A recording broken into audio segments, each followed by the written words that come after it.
বহুতে ভাবি আছে যে সেই ল'ৰাজনে মোক গাত হাত দিছিলে, কিন্তু ভিডিঅ'টোত তেনেকুৱা দেখা নাই, গতিকে এইটো মিছা কথা বুলি। আচলতে বহুতে এইটো কথা বুজি পোৱা নাই যে মই স্পষ্টীকৰণ দিওঁতে কি কি লিখিছিলোঁ, আৰু হয়তো বুজাত অসুবিধা হৈছে, সেইকাৰণে ভাবিলোঁ আকৌ এবাৰ ভালদৰে কথাখিনি কৈ দিওঁ। তাত যিসকল ৰাইজ উপস্থিত আছিলে তেওঁলোকো সাক্ষী আছে, তেওঁলোকেও দেখিছে।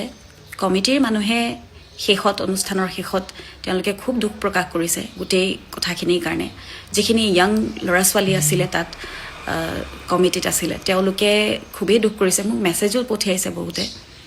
কিন্তু কথাখিনি যিদৰে ইয়াত উপস্থাপন কৰি থকা হৈছে, সৰু সৰু ক্লিপ কিছুমান দেখুৱাই, যিটো সম্পূৰ্ণও নহয়, সেই কথাখিনিয়ে গোটেই ঘটনাটোক বেলেগ ধৰণে এটা দেখুৱাবলৈ চেষ্টা কৰা গৈ আছে। মই সেইদৰে হোৱাৰ কাৰণেহে মই আকৌ এবাৰ ভিডিঅ'টো কৰি দিম বুলি ঠিক কৰিলোঁ। কথাটো হ'ল যে সেইদিনাখন মঞ্চৰ আৰম্ভণিৰ পৰা মঞ্চত নাথাকিবলগীয়া মানুহৰ সংখ্যাৰ অভাৱ নাছিল, ইমানেই বেছি মানুহ মঞ্চৰ ওপৰত, যাৰ বাবে আমাৰ মিউজিচিয়ানসকলৰ ইমানেই অসুবিধা হৈছে। বজাবলৈ ঠেলি দিয়া হয়, ঠেলা খোৱা হয়, ঠেলা খাই পেলাই আগলৈ গুচি যায়, বস্তুবিলাকৰ কানেকশ্যন এৰাই যায়, মাইক্ৰফোনৰ ষ্টেণ্ড পৰি যায় ইনষ্ট্ৰুমেণ্টৰ ওচৰত থকা।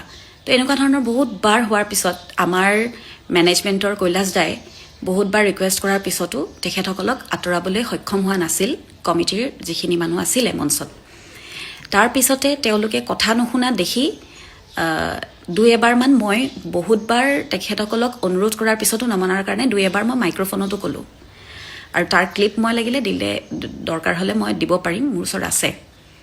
কথাটো হ'ল মই তেওঁলোকক মাইক্ৰফোনতো অনুৰোধ কৰিছোঁ যে মঞ্চলৈ কোনো নাহিব, মঞ্চত আমাৰ বাৰে বাৰে অসুবিধা হৈছে, মিউজিচিয়ানসকলৰ বহুত অসুবিধা হৈছে, আমাৰ অসুবিধা হৈছে, আমি গাবলৈ অসুবিধা পাইছোঁ, আৰু মঞ্চত চেলফি তুলিবলৈ উঠি অহাটো খুবেই বেয়া দেখি। মানুহৰ লগত সময় কটাবলৈ আমিও ভাল পাওঁ, আমাৰ সৌভাগ্য যেতিয়া আমাক কোনোবাই এনেদৰে মৰম কৰে, আগলৈ আহে। আৰু মোৰ কেতিয়াও এনেকুৱা কোনো ধৰণৰ ৰেকৰ্ড নাই যে মই কাৰোবাক চেলফি এখন তুলিবলৈ আহিলে বা মোৰ লগত ফটো তুলিবলৈ আহিলে মই বেয়া ব্যৱহাৰ কৰোঁ। মই যিমান অনুষ্ঠান আজিলৈকে কৰিলোঁ, তাত যিসকলে মোৰ লগত আহিছে, কথা পাতিছে, মই সদায় তেওঁলোকৰ লগত ভালদৰে ব্যৱহাৰ কৰি আহিছোঁ। মোৰ তেনেকুৱা মই নিজৰ একো এনেকুৱা মোৰ আছে বুলি নাভাবোঁ যে মই এটিটিউড দেখাম। বহুতে সেইটোও কৈ আছে যে এই ল'ৰাজনৰ লগত দেখুওৱা সেইকণ ক্লিপৰ কাৰণে ভাবিছে সেই ল'ৰাজনক মই ফটোখন তুলিবলৈ অহাৰ কাৰণে অকল এনেকুৱা হ'ল বুলি। আচলতে গোটেই ঘটনাটোৰ শেষ পৰ্যায়টোত সেই ল'ৰাজনে আহি উঠি থিয় হৈছিলে কাৰণে তেওঁ গোটেই পৰিস্থিতিটোৰ পৰিণামটো তেওঁ ভুগিলে মোৰ লগত। গতিকে সেইটো তেখেতৰ গাত অকল দুখ বুলি নহয়, গোটেই মানুহখিনি যিখিনি মানুহে কমিটিৰ কথাক উপলুঙা কৰাৰ দৰে কৰিলে, আমাৰ কথাক ৰিকুৱেষ্টক উপলুঙা কৰাৰ দৰে বাৰে বাৰে কৰিছে, তেওঁলোকৰ কাৰণে এই অনুষ্ঠানৰ গোটেই ভাল লগাখিনি এতিয়া বেয়া লগা হৈ গ'ল। এতিয়া কথাটো হ'ল সেই সময়খিনি 1.5 ঘণ্টা তেনেধৰণে গান গোৱাৰ পিছত, ৰিকুৱেষ্ট কৰাৰ পিছতো তেতিয়া পৰিস্থিতি ভাললৈ যোৱা নাই। তাৰপিছত মই জিৰণি ল'বৰ কাৰণে অকণমান সময় যেতিয়া বহোঁ, সেইখিনি সময়ত ৰাজীৱ নাথ, মোৰ সহযোগী শিল্পী, তেওঁ গীত গাবলৈ আৰম্ভ কৰিলে আৰু মই মঞ্চৰ কাষতে বহিছোঁ। তেতিয়া পৰিস্থিতি বেয়া দেখি মানে বাৰে বাৰে মানুহবিলাকে অসুবিধাত পেলোৱাৰ কাৰণে মোৰ লগত থকা এজন সংগীয়ে এজন মানুহক আঁতৰাবলৈ যাওঁতে মঞ্চৰ ওপৰতে কাজিয়া লাগিছিলে। তেতিয়া কমিটিৰ মানুহ এজনৰ লগতো ভুল বুজাবুজি হৈছিলে। কমিটিৰ মানুহজনে তেতিয়া মোৰ সহযোগীজনে সুধিছিলে যে আপোনালোকে কিয় আহিব দিছে এইজন মানুহক। তেতিয়া কমিটিৰ মানুহজনে কৈছে যে আমিতো নাজানো, এখেতে আপোনালোকৰ লগত আহিছে বুলি কৈছে। তেনেকুৱা ধৰণৰ এটা তৰ্ক বিতৰ্ক হোৱাৰ কাৰণে পৰিস্থিতি বেয়ালৈ গৈছিলে মঞ্চত। সেই সময়ত মই তেতিয়া তেওঁলোকৰ মাজত গৈ পেলাই ময়ে ৰখাইছিলোঁ যে এনেকুৱা নকৰিব, হৈ গ'ল, ভুল বুজাবুজি হৈছে, মানুহখিনিক খালি নমাই দিয়ক, কাৰণ বহুত অসুবিধাত পৰিছোঁ। আৰু মই যিখিনি সময় অকণমান বহিবলৈ পাওঁ, সেইখিনি সময়ত মানুহখিনি যেতিয়া বাৰে বাৰে আহি আছে, আহিলে একো অসুবিধা নাই, মাইকী মানুহ আহিছে, ছোৱালী আহিছে, অসুবিধা নাই। যেতিয়া কোনোবা এজন মানুহে অসুস্থ, মানে সুস্থ অৱস্থাত নাথাকে, মদ খাই আহি যেতিয়া ওচৰত আহি তেওঁ সেই ডিষ্টেঞ্চটো মেইনটেইন নকৰে, গাত হাত দিয়ে, ফটো তোলাৰ নামত মোৰ পিঠিত, মোৰ কঁকালত ধৰিছে, মোৰ পিঠিত ধৰিছে, সেইবোৰ বস্তু সহ্যৰ সীমাৰ পাৰ কৰি যায়। আৰু মই এজনী ছোৱালী মানুহ, এগৰাকী কণ্ঠশিল্পী যেতিয়া এগৰাকী মহিলা হয়, এগৰাকী মহিলা কণ্ঠশিল্পীয়ে বহু ধৰণৰ পৰিস্থিতিৰ সন্মুখীন হ'বলগীয়া হয়। ঠিক তেনেকুৱা ধৰণৰ এটা পৰিস্থিতি মোৰ লগত সেইদিনাখন হৈছে। যিটোৰ কাৰণে সেই সময়ত মোৰ সংগীসকলে বজাই আছে আৰু গাই আছে আৰু মোৰ লগত সেইখিনি সময়ত তেনেকুৱা ধৰণৰ ঘটনা হৈছে তাৰ কাৰণে মোৰ এনেও খং এটা উঠি আছে কাৰণ গাত হাত দিছে বেয়া ধৰণে ফটো তোলাৰ নামত মই যিখিনি ক'ব পাৰোঁ মই সেইখিনি সময়ত কৈছোঁ তাৰপিছতে মোৰ লগত যোন এজন দুজন মোৰ কাষত ৰখি আছিলে তেওঁলোকে আঁতৰাইছে কিন্তু তেওঁলোকে যিহেতু সুস্থ অৱস্থাত নাই তেওঁলোকে গম নাপায় তেওঁলোকে সেই ধৰণৰ অনুৰোধো ৰখা নাই ভাবাই নাই ৰাখিব লাগে বুলি তেওঁলোকৰ সুস্থ অৱস্থাত সুস্থ মগজৰে সেই কাম কৰা নাই কাৰণে তেওঁলোকে গমেই নাপায় মই সহ্যৰ কৰি কৰি কৰি কৰি এটা সময়ত যেতিয়া ৰাজীৱে মোক আকৌ এবাৰ মাতিলে মঞ্চলে সেইবাৰ মঞ্চলে যাওঁতে তেতিয়া গান আৰম্ভ কৰোঁতে আকৌ কথা নুশুনি যেতিয়া ল'ৰা এজন উঠি আহিছে তেতিয়া এই পৰিস্থিতিটোৰ সন্মুখীন হ'ব লগা হ'ল এই ল'ৰাজনে আৰু সেই গোটেইখিনি ক্লিপত কিন্তু গোটেই কথাখিনি নাই দিয়া সেইখিনিৰ পিছত মই যেতিয়া ল'ৰাজনক কমিটিৰ মানুহে যেতিয়া বিচাৰি তাক ধৰিছে বা মাৰিবলৈ গৈছে তেতিয়া মই সেইখিনি সময়তো মই কৈছোঁ যে অকল এজন মানুহক মাৰি কি হ'ব অথনিৰ পৰা দেখিছোঁ গোটেই মানুহখিনি উঠিয়ে আছে অকল এজনেই নহয় আৰু সেই ল'ৰাজনে সাহস পাইছে বাকীবিলাকক দেখা পায় গতিকে সেই সময়খিনিৰ যিখিনি বাকীখিনি কথা তাৰপিছতে মই এইটোও কৈছিলোঁ মঞ্চত মাইক্ৰফোনতো কৈছোঁ ৰাইজসকলো সাক্ষী আছে শুনিছে তেওঁলোকে যে মোৰ লগত পিছফালে কি হৈ আছিলে মই কৈছিলোঁ যে মোৰ গাত হাত দিছে মোৰ গাত আহি পিছফালে হাত দিছে ফটো তোলাৰ নামত মোৰ পিঠিত চুইছে কঁকালত হাত দিছে এনেকুৱা ধৰণৰ বস্তুবোৰ হৈ আছে তাৰপিছত মঞ্চত আহি এনেকুৱা ধৰণৰ বস্তুবিলাক বাৰে বাৰে পাই আছোঁ সেই এইবিলাক বস্তুৰ সহ্যৰ সীমা পাৰ কৰি গৈছে সেই গোটেই কথাখিনি কিন্তু মই মঞ্চত মাইক্ৰফোনতো কৈছিলোঁ কিন্তু যিখিনি ক্লিপ এতিয়া শ্বেয়াৰ কৰি আছে কেইজনমান ব্যক্তিয়ে সেই মানুহখিনিয়ে অকল সেইখিনিয়ে দেখাইছে যিটো বস্তুত মোক এনেকুৱা ধৰণৰ প্ৰস্তুত কৰা হৈছে যে মই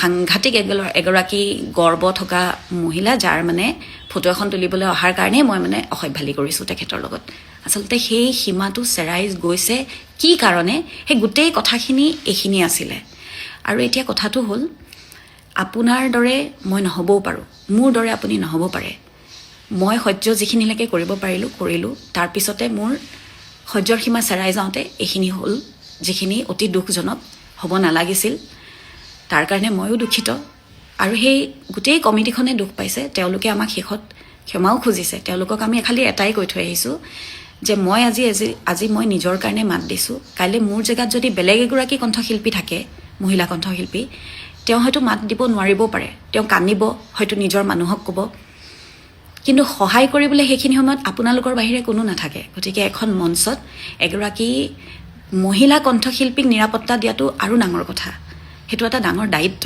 গতিকে আপোনালোকে নেক্সট টাইম আপোনালোকে যাকেই মাতে আপোনালোকে এইখিনি চাব তেওঁলোকে খুব দুখ কৰিছে যে আমি ভবা নাছিলোঁ এনেকুৱা ইমান বেয়ালৈ গুচি যাব আমাৰ কথা নুশুনে এনেকৈ ধৰণে তেওঁলোকে ক'ব লগা হৈছে আমি খুব বেয়া পাইছোঁ এইটো কথাত গতিকে কিছুমান পৰিস্থিতিয়ে আচলতে এনেকুৱা বাধ্য কৰায় যেতিয়া মানুহৰ ধৈৰ্যৰ সীমা চেৰাই যায় পাৰ হৈ যায় তেতিয়া এনেকুৱা ধৰণৰ পৰিস্থিতি উৎপন্ন হয় তাৰে পৰিণাম হৈছিলে এইখিনি আৰু সেই সময়ত সেই ল'ৰাজনৰ একো দুখ নাছিল তেওঁ খালি কথা মানা নাছিল নামানি যেতিয়া তেওঁ বাৰে বাৰে কৈ থকাৰ পিছতো তেওঁ লাষ্টত যেতিয়া তেওঁ তেনেকৈ ধৰণে উঠি আহিলে সেই সময়ৰ সেই পৰিণামটোত তেওঁ ভুগিব লগা হ'ল সেই দুখটো মোৰো লাগিছে আৰু সেইটোৰ কাৰণে ইমান এটা বেয়া পৰিস্থিতিলৈ গুচি গ'ল গোটেই কথাখিনি মোৰ এটাই অনুৰোধ সকলোলৈকে যে আজি মই আপোনালোকৰ কোনো নহয় কাৰণে এজনী ছোৱালীক আপোনালোকে সেই কেইটামান সৰু সুৰা ক্লিপ দেখি আপোনালোকে যিমান যোনে যেনেকৈ পাৰিছে বেয়াকৈ কৈছে কিন্তু মোৰ এটা প্ৰশ্ন আপোনালোকে ভাবকচোন ইমানখিনি যে এই 1.5 ঘণ্টা 2 ঘণ্টাত আমি ভুগি যেতিয়া এইটো শেষৰ পৰ্যায়ত এনেকুৱা হ'ল সেই গোটেইখিনিৰ পিছত আপোনালোকৰ নিজৰ ছোৱালী বা আপোনালোকৰ ভগ্নী বায়েক যোনেই নহওক মহিলা কণ্ঠশিল্পী হিচাপে যদি পৰিৱেশন কৰিবলৈ যাওঁতে এনেকুৱা ধৰণৰ ব্যৱহাৰ হয় তেতিয়া আপোনালোকে কি কৰিব বাৰু তেতিয়া হয়তো সেই ছোৱালীজনীয়ে মাত নিদিবও পাৰে কান্দিব পাৰে অকল দুখত কান্দিব পাৰে ভয়ত কান্দিব পাৰে আজি মই মাত দিলোঁ মাত দিয়াৰ কাৰণে মই বহুতৰ চকুত বেয়া হ'লোঁ আৰু কাইলৈ বেলেগ এগৰাকী কণ্ঠশিল্পীৰ লগতো হ'ব পাৰে এনেকুৱা গতিকে মই অনুৰোধ কৰোঁ মঞ্চৰ দৰে শুৱনি হৈ থাকিলে ভাল আৰু আমি কোনো ধৰণৰ আমাৰ কেতিয়াও এনেকুৱা ৰেকৰ্ড নাই যে আমি কাৰোবাক ফটো তুলিবলৈ আহোঁতে অসভ্যালি কৰিছোঁ কেতিয়াও কৰা নাই আৰু ভৱিষ্যতলৈও এইটো কাম মোৰ পৰা নহয়ও, মই কৰাও নাই কেতিয়াও।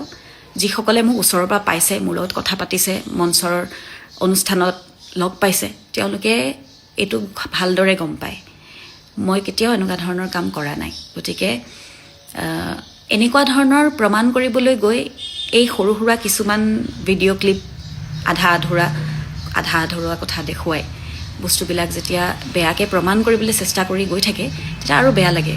সেইকাৰণে মই এই গোটেই কথাখিনি কি হৈছিলে আৰম্ভণিৰ পৰা সেই পৰ্যায়টোলৈকে মই সেই গোটেই কথাখিনি আপোনালোকক জনালোঁ। এইটো মোৰ দায়িত্ব আছিল। আৰু এইখিনিতে মই আকৌ এবাৰ সকলোলৈকে, সেই উপস্থিত থকা সকলো ৰাইজকে মই আকৌ এবাৰ, মই মঞ্চত সেৱা কৰিও ক্ষমা খুজিছিলোঁ, কিন্তু সেইখিনি কথাও কিন্তু তেওঁলোকে দেখিছে তাত উপস্থিত থকা ৰাইজে। কিন্তু ৰাইজে মোক সেইখিনি সময়ত তাত যিমানখিনি ৰাইজ বহি আছিল, তেওঁলোকে কিন্তু ছাপোৰ্ট কৰিছে সেইখিনি সময়ত, কাৰণ তেওঁলোকেও বেয়া পাইছে যে এনেকুৱা এটা পৰিস্থিতি হৈ গ'ল। গতিকে মই তথাপিও এই ভিডিঅ'টোৰ শেষতো মই কৈছোঁ যে আপোনালোকে মোক বেয়া পাই নাথাকিব, মোকো নিজৰ ছোৱালী বুলি মাফ কৰিব।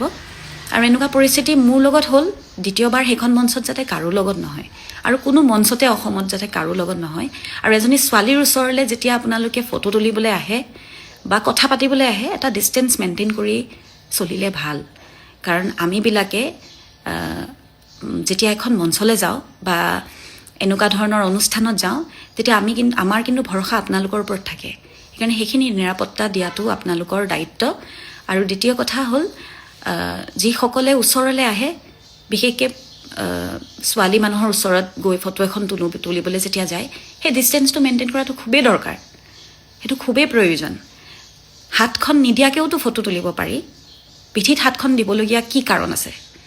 সেই কথাবিলাক যাতে গুৰুত্ব সহকাৰে লয়, মই অনুৰোধ কৰিছোঁ। আৰু মোক আপোনালোকে যিসকলে বেয়া পাইছে বা বেয়া ধৰণে আপোনালোকে কমেণ্ট কৰিছে, বেয়াকৈ গালি পাৰিছে, তেওঁলোককো মই কওঁ, আপোনালোকৰ প্ৰতি মোৰ তথাপিও শ্ৰদ্ধা আছে, সদায় থাকিব। আপোনালোকে মোক বেয়া পাইছে, আপোনালোকে মোক মৰম দিছে, আপোনালোকেও বেয়া পোৱাৰ অধিকাৰ আছে, আপোনালোকে মোক গালি পৰাৰ অধিকাৰ আছে। মই ভাবোঁ যে মই যিখিনি কৰিলোঁ সেইখিনি আপোনালোকক স্পষ্টকৈ মই জনালোঁ। ইয়াৰ পিছতো আপোনালোকৰ চকুত যদি মই বেয়া, মই ভাল হ'বলৈ চেষ্টা কৰিম। ধন্যবাদ।